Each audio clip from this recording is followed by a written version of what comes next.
What up, y'all? It's your boy, Mr. Downtown Ray Melo. You're listening to the Entertainment Report on iHeartRadio, live from Dubai for Monday, April 14th, 2017, delivering some major stories and trends going on in the world of entertainment and beyond. You can follow the show on Facebook, Twitter, or Instagram, facebook.com/The Entertainment Report with Ray Melo, that's RAYMELO, on Twitter at The Enter Report, or on Instagram at The Entertainment Report. You can listen to the show anytime you want on iHeartRadio. Just go to iHeart.com or your iHeart phone app, search for the Entertainment Report, and it'll take you to the page. I hope everyone had a great Easter weekend. The first teaser trailer for the next entry in the Star Wars saga, The Last Jedi, was released Friday during a special panel dedicated to the film at Star Wars Celebration in Orlando. Presented by franchise stars Daisy Ridley, John Boyega, Mark Hamill, and newcomer Kelly Marie Tran, along with writer-director Rian Johnson and Lucasfilm's president Kathleen Kennedy. The footage begins where The Force Awakens left off with Rey, played by Ridley, training with Luke Skywalker, played by Hamill. As Rey is seen getting acquainted with the Force, clips of Finn, played by John Boyega, Poe Dameron, played by Oscar Isaac, General Leia Organa, played by Carrie Fisher, Kylo Ren, played by Adam Driver, and the droid BB-8 are shown along with an epic space battle.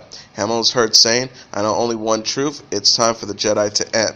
The live stream panel also featured discussions on what fans can expect in The Last Jedi, along with the first look at a new poster for the film that features Rey holding up a lightsaber with Luke Skywalker and Kylo Ren in the background.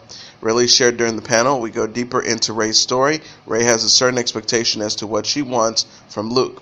Boyega said of his character, "Finn definitely stood up for himself and caught in an injury to the back. He's recovering. He's not playing this time." He said of his character following the events of The Force Awakens, which left him injured following a fight with Kylo Ren. In terms of the villainous First Order, Johnson explained that despite the destruction of the Starkiller base, the group will be continuing to try and conquer the universe. Johnson said, "They're making some big moves. Things are going to get dire." And a related story, Star Wars Celebration continued in Florida on Friday with a special panel hosted by Mark Hamill to honor late actress Carrie Fisher. A film and Star Wars icon, Fisher famously portrayed Princess Leia in the franchise, starting with the Star Wars A New Hope in May 1977. The actress died in December at the age of 60 after going into cardiac arrest on a flight from London to Los Angeles. Hamill, who played Luke Skywalker, said Friday, "I was just bowled over by her humor and her wit, how sardonic she was. Within 20 minutes, she was telling me personal stories about her mother and father that I would have shared with you if I'd known you 10 years. Fisher will appear as Leia in the upcoming sequel Star Wars The Last Jedi and Star Wars Episode 9, according to her brother Todd Fisher. Her likeness was used in last year's Rogue One, A Star Wars Story. On Thursday, Fisher's daughter Billie Lourd paid tribute to her mother alongside Star Wars creator George Lucas as they wrapped up a 40th anniversary panel celebrating the release of A New Hope. Lourd wore a white dress that resembled the one Fisher famously donned in the original film. Lourd said on stage, "My mom used to say she never knew where Princess Leia ended and Carrie Fisher began. She was imperfect in many ways, but her imperfections and willingness to speak about them are what made her more than perfect. My mom, like Leia, wasn't ever afraid to speak her mind and say things that might have made most people uncomfortable." Hamill said his relationship with Fisher was sibling-like, just like their characters are in the films. Hamill said, "It would be very easy to be consumed with grief. Let me tell you, when I go to sleep at night, there's never a day so far where I don't think of her. And when I think of her, she's looking down from the celestial stratosphere with those big brown eyes, that sly smile on her face as she lovingly extends me the middle finger." A new film set in the Labyrinth universe is in development from TriStar Pictures and Don't Breathe director Fede Alvarez. According to The Hollywood Reporter, the new film is not a remake or reboot of the original 1986 film, which starred David Bowie and Jennifer Connelly, and will act as more of a sequel. Alvarez is set to direct the feature from a script he is writing with Jay Basu. The duo is tackling Labyrinth after they finished work on Girl in the Spider's Web, the sequel to Girl with the Dragon Tattoo, which Alvarez is also set to direct. Lisa Henson of the Jim Henson Company is producing. The original, directed by Muppets creator Jim Henson before his death at the age of 53 in 1990, featured Connelly in one of her first roles navigating a magical maze in order to save her young brother from the Goblin King played by Bowie. Bowie's character will not be present in the new film. New Line Cinema says principal photography is underway on Game Night. It's action comedy starring Jason Bateman and Rachel McAdams. Vacation Code directors Jonathan Ghosty and John Francis Daly are helming Game Night in Atlanta. The movie's ensemble includes Billy Megginson, Sharon Horgan, Lamorne Morris, Jesse Plemons, Kylie Burnberry, Michael Cyril Creighton, and Kyle Chandler. The synopsis reads in a press release, Bateman and McAdams star as Max and Annie. This weekly couple game night gets kicked up a notch when Max's charismatic brother Brooks arranges a murder mystery party complete with fake thugs and federal agents. So when Brooks gets kidnapped, it's all part of the game, right? But as the 6 uber-competitive gamers set out to solve the case and win, they begin to discover that neither this game nor Brooks are what they seem to be. Over the course of one chaotic night, the friends find themselves increasingly in over their heads as each twist leads to another unexpected turn. With no rules, no points, and no idea who all the players are, this could turn out to be the most fun they've ever had or game over. AMC says there's a renewed Fear the Walking Dead for a 4th season. Season 3 is to premiere June 4th. Set on the west coast of the United States, the drama stars Kim Dickens, Cliff Curtis, Frank Delane, Alicia Carey, Mercedes Mason, Coleman Domingo, and Danny Garcia as survivors of a zombie apocalypse. Andrew Chamberlain and Ian Goldberg will be Season 4's co-showrunners, while Scott M. Gimple, executive producer and showrunner of The Walking Dead, has been named as an executive producer of Fear the Walking Dead. Joe Stillerman, the president of original programming and development for AMC and Sundance TV, said in a statement Friday, "We're very excited to continue the journey of Fear the Walking Dead. Truly look forward to working with the talented team of Andrew Chamberlain, Ian Goldberg, and Scott Gimple." Chamberlain and Goldberg said in a joint statement, "We're thrilled to be joining the Fear the Walking Dead and can be more excited to work alongside the wonderful team at AMC on this show. We love this universe and are truly honored to have the chance to contribute to it." British actor David Morrissey has signed on to play Inspector Theodore Burlow in the BBC's 4-part adaptation of China Melville's novel The City and the City. Morrissey is best known for his work on TV's The Missing, The Walking Dead, and State of Play. Tony Grisoni is writing the screenplay for the new thriller, which will co-star Mandy Dillihan, Maria Schrader, Ron Cook, Danny Webb, and Christian Carmago. The miniseries will be filmed on location in Manchester and Liverpool, with Tom Shankland directing. Morrissey said in a statement, "I'm delighted to be working with the brilliant Tony Grisoni again on this exciting project. I'm a huge fan of the original book by China Melville." Melville added, "It's been fascinating and moving to witness the translation from fiction to script and to work with Tony and Tom and everyone on this production. What they're making feel both similar, sending me right back to the book, and yet very much their own, something I'm eager to discover. I'm extremely impatient for it." Popular reality competition RuPaul Drag Race was renewed this week for Season 10. VH1 announced in a press release Thursday that the series will return for a 10th season in March 2018. RuPaul's Drag Race confirmed on its official Twitter account, "It's official, #Drag Race is hitting a decade of drag coming through Season 10. RuPaul's Drag Race debuted in 2009 and premiered a 9th season in March. The series, hosted by celebrity drag queen RuPaul, follows a television personality search for America's next drag superstar. RuPaul said in a statement, "As we celebrate a decade of drag, we'll continue to tell universal stories of the tenacity of the human spirit. Now more than ever, we rely on the power of love, laughter, and creativity to combat fear and darkness." Syfy says it has ordered a 13-episode 3rd season of its fantasy drama The Magicians. Season 3 is to debut on the cable network in 2018, starring Jason Ralph, Stella Mavi, Olivia Taylor-Dudley, Hale Appleman, Aljarn Gupta, Summer Bishow, Riff Worthy, and Jay Taylor. Season 2 ended Wednesday. The small-screen adaptation of Lev Grossman's best-selling novel follows Quentin Coldwater and his group of 20-something friends who, quote, "must draw upon their novice skills to save the existence of magic," a synopsis says. Fine Point Film says it has withdrawn its true crime documentary No Stone Unturned from the Tribeca Film Festival due to legal issues. Directed by Alex Gibney, the film was to have its world premiere at this month's festival in New York.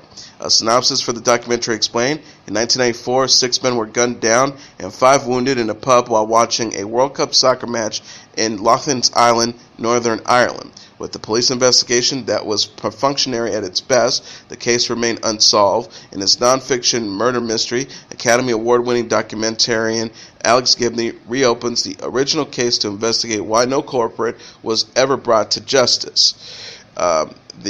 Producer Trevor Bidney of 5 Point Films said in a statement Friday, "We are bitterly disappointed that as a result of ongoing legal issues relating to the subject matter of the film, No Stone Unturned is not yet ready to be screened at Tribeca 2017.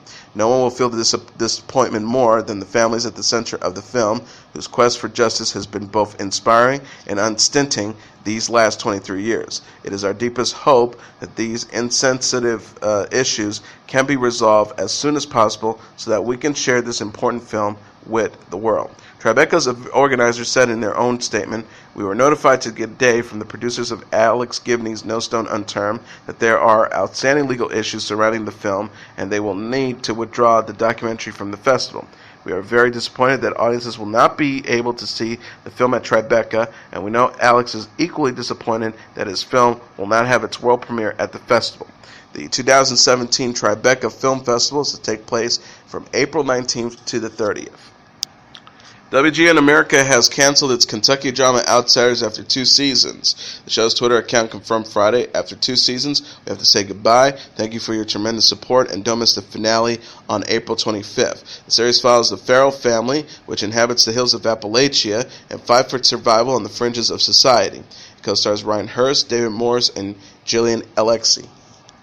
Saturday Night Live alum Jimmy Fallon returned as guest host this weekend and, along with musician Harry Styles, led a flash mob to dance to late David Bowie's hit song, Let's Dance. Fallon said during his opening monologue, "It's so great to be back here on Saturday Night Live. This is where it all started for me. I'm really so happy to come home. Tonight is extra special because this is the first time in SNL history that we are going out live coast to coast across the country and Canada. Tonight is bigger than a show. It's a party."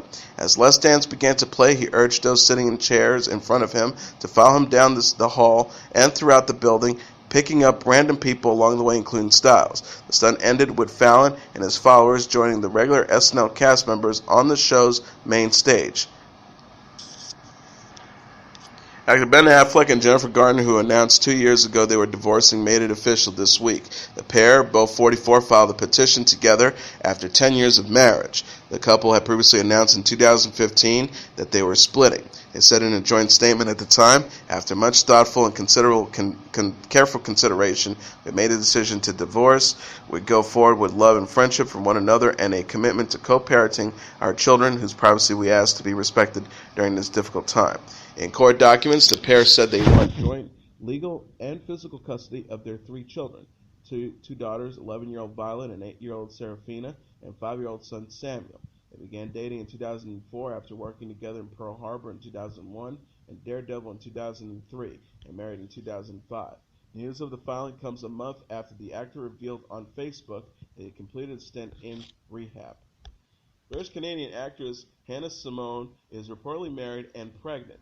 The 36-year-old New Girl star is expecting her first child with Jesse Giddings after secretly wedding the television personality in 2016, according to Us Weekly. Sources said Simone and Giddings tied the knot in an intimate ceremony in July, although the television personality appeared to announce the news in June. He captioned a photo of himself in a suit, June 12th. "It's all about love and getting dressed up. #intermission. #getting flats for my girl. #dance party. #we are Americans and we are getting married. #New York City Plaza." Simone and Giddings have never publicly confirmed their relationship, but looked cozy in 2014 at the View Keelhaul Polo Classic with singer Joe Jonas. Giddings last posted a picture of Simone on Instagram and gushed about the actress in the caption. He wrote in December 2015, "Congratulations to the most beautiful, talented, fascinating girl I know on 100 New Girl episodes shot this week. Here's to another 100. Simone plays Cece Perick on New Girl, which completed its 6th season on Fox this month. Giddings came to fame as a VJ at Much Music and has since served as a correspondent for E! News. Kim Richards says she once dated President Donald Trump. The 52-year-old reality star confirmed in a preview for Part 2 of The Real Housewives of Beverly Hills Season 7 reunion that she had dinner with the 70-year-old businessman before he married wife Melania Trump. She said after host Andy Cohen asked if she ever dated the president, she said, "Yes, let's not get into it. I had dinner with him." Real Housewives star Lisa Vanderpump pressed Richards for more details, but the television personality refused to say if she had sex with Trump.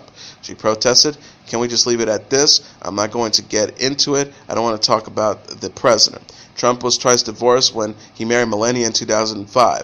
Richards was read to Monty Brinson from 1985 to 1988 and to Greg Davis from 1988 to 1991 and remained close with Brinson up until his death. The star wrote in January on the one-year anniversary of Brinson's death, "Missing you today, Monty, my best friend. I love you with all my heart and soul. I cherish each and every moment we shared." Richards' story follows actress Emma Thompson's claim that Trump once asked her out. Richards guest starred on The Real Housewives of Beverly Hills Season 7, which will air Part 2 of the reunion Tuesday, April 18th.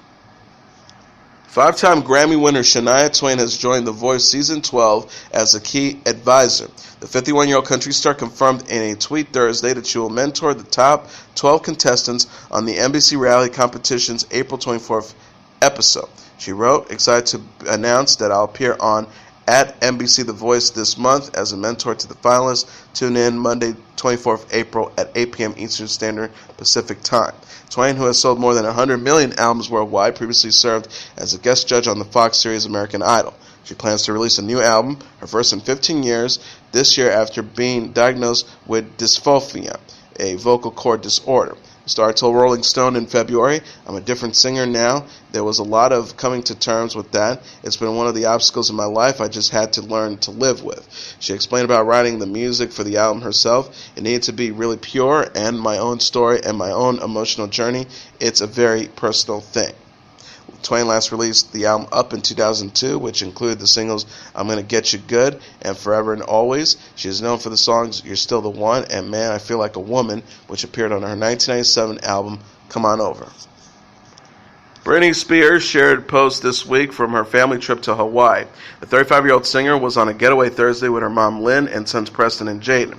She captioned a group photo to her 60 million Instagram followers, "Another great day." Spears and her family arrived in Hawaii earlier in the week. The star shared a video Monday featuring herself and Lynn on the beach and Preston and Jaden playing in the ocean. She wrote, "From start to finish, it was a good day." Spears' vacation follows word that she will close her Las Vegas residency at the Axis at Planet Hollywood at the end of the year. She confirmed the news this week on Instagram. The star wrote, "Saying goodbye to this show is going to be so hard." Spears shared his Preston and Jane with ex-husband Kevin Federline, whom she split in 2006. She said in an interview with Laura Line in September that she's dreading the day her sons become teenagers. The singer says, "They're little pranksters. I'm nervous because I know 12 and 13 and 14 and 15 is going to be really scary, and I'm going to be like, 'Mom, please come to the house and help me out here.' But right now is a great age. They're still babies." Music superstar Janet Jackson shared on social media a photo of her infant son, Eliza. She captioned Friday's sweet picture, "My baby and me after nap time." The image shows Jackson with her lips pressed against her yawning cutie head. She released the photo days after it was reported that she and billionaire Wasim Al-Mana split up after 5 years of marriage. Jackson, 50, gave birth to her first child in January. Singer Elle King did not marry her fiancé Andrew Ferguson as planned this weekend. The daughter of comedian Rob Schneider addressed her change of heart in an Instagram post. She captioned a video from her watching the band from backstage, "Skipped out on my wedding. I married rock and roll instead, so I hope on tour with Eagles of Death Metal." King did not reveal why she and Ferguson split up. Us Weekly said the couple announced their engagement in February 2016 after Ferguson proposed to King on a sailboat trip under the Golden Gate Bridge. Music legend Glen Campbell will release a final album, Adios, in June. The record will serve as a farewell to the 80-year-old singer who was diagnosed with Alzheimer's disease in 2011. Adios includes 12 songs and will debut June 9th, according to a press release from You Me. Campbell recorded the album in Nashville following his diagnosis and subsequent goodbye tour. The star's wife, Kim Campbell, wrote in the album's liner notes, according to People, Glen's ability to play, sing, and remember songs began to rapidly decline after his diagnosis in 2011. A feel of urgency grew to get him into the studio one last time to capture what magic was left. It was now or never. Campbell collaborated with banjo player and longtime friend Carl Jackson on the album. The record also features Willie Nelson, Vince Gill, and Campbell and Kim's three children, Cal, Shannon, and Ashley. Kim said, "What you're hearing is the beautiful and loving culmination of friends and family doing their very best for the man who inspired, raised, and entertained them for decades, giving him the last chance to say one last goodbye to his fans." Campbell has not performed or recorded since 2012 and was moved to a care facility in 2014. He documented his farewell tour and struggles with Alzheimer's in the 2014 film Glen Campbell, It'll Be Me. The Fate and the Furious, the high-octane action picture starring Vin Diesel and Dwayne Johnson, is the #1 movie in North America, earning $100.2 million in receipts this weekend, BoxOfficeMojo.com announced Sunday. Coming in #2 with $15.5 million is The Boss Baby, followed by Beauty and the Beast at #3 with $13.6 million, The Smurfs: The Lost Village at #4 with $6.5 million, and Going in Style at #5 with $6.4 million. Rounding up the top tier are Gifted at #6 with $3 million, Get Out at #7 with $2.92 million, Power Rangers at #8 with $2.85 million, The Case for Christ at #9 with $2.7 million, and Kong, Skull Island at #10 with $2.67 million.